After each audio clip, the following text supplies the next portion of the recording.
पंडित शिवतेज शिवतेज शिवतेज रामेश्वर प्रभु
ब्रह्मदेवाने तारकासुराला अमरत्वाचं वरदान दिलं हे खरं. पण ही खबर इंद्रलोकी जाऊन देवांच्या कानावर घातलेली होती.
मी प्रस्थापित करण्यावर आहे.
देवी आपल्यासारख्या जगत जनरेला मी काय आणि कोणता आशीर्वाद देणार?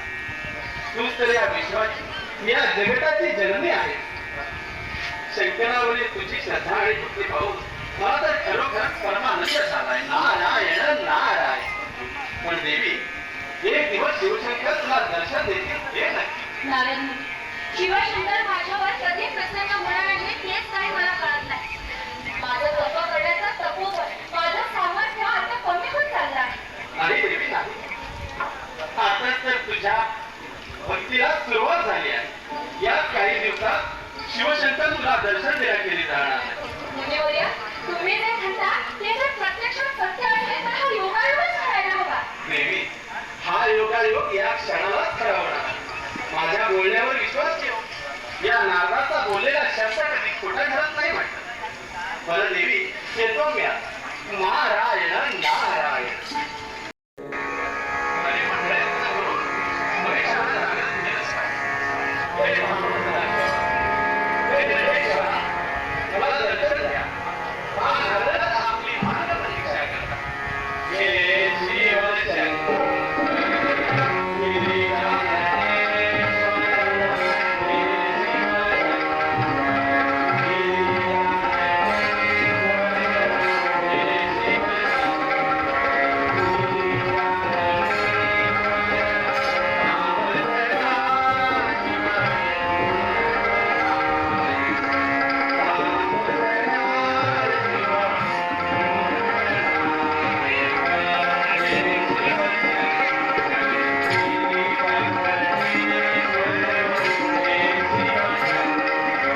शंकराची भार्या पार्वती एवढी सुंदर आणि रूपवान आहे की तिला पाहून तुम्ही सर्व भय होईल. एक लावण्याची खाण आहे का?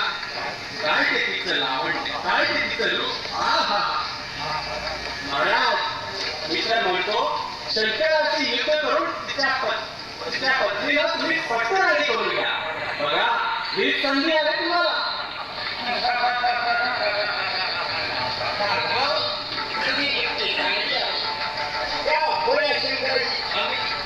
हिमालयाची कन्या पार्वती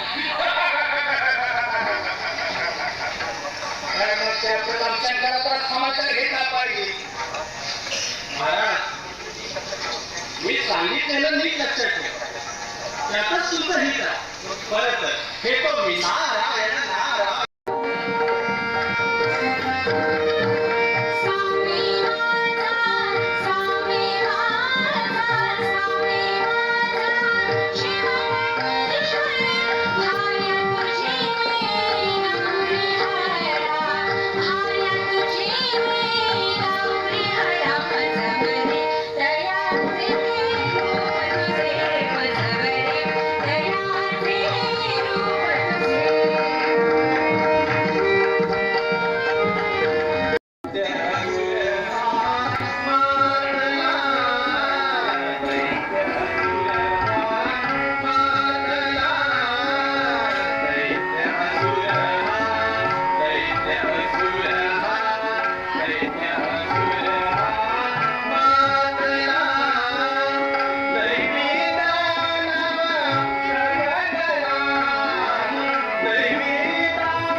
तुमच्या शौर्याबद्दल काही शंका नाही.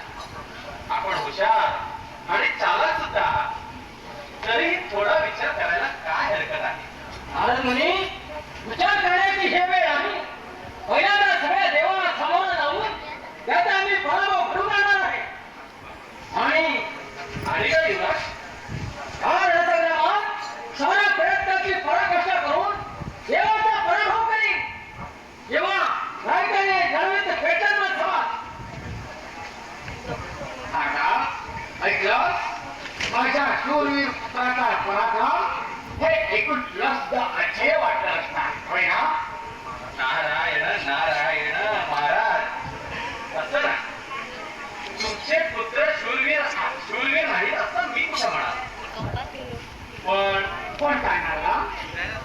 महाराज, तुम्ही आपल्या वरदानाने सारं विश्व एका बोटावर नाचवलं.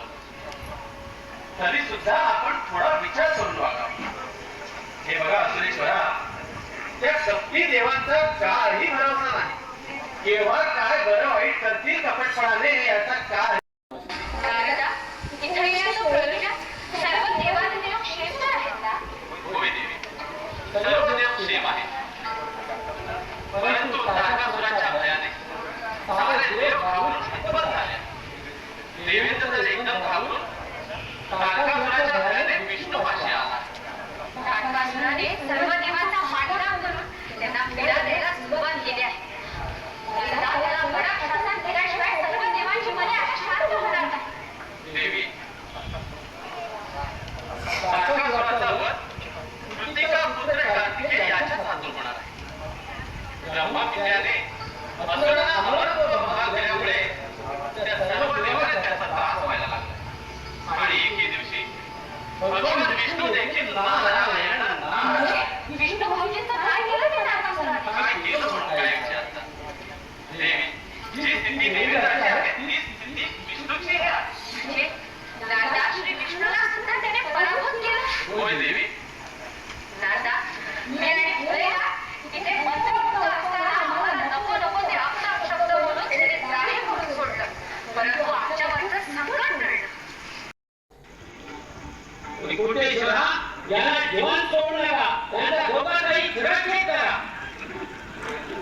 देवेंद्र, या शरणागतांना अभय देणं आम्हा देवाचं द्वित आहे.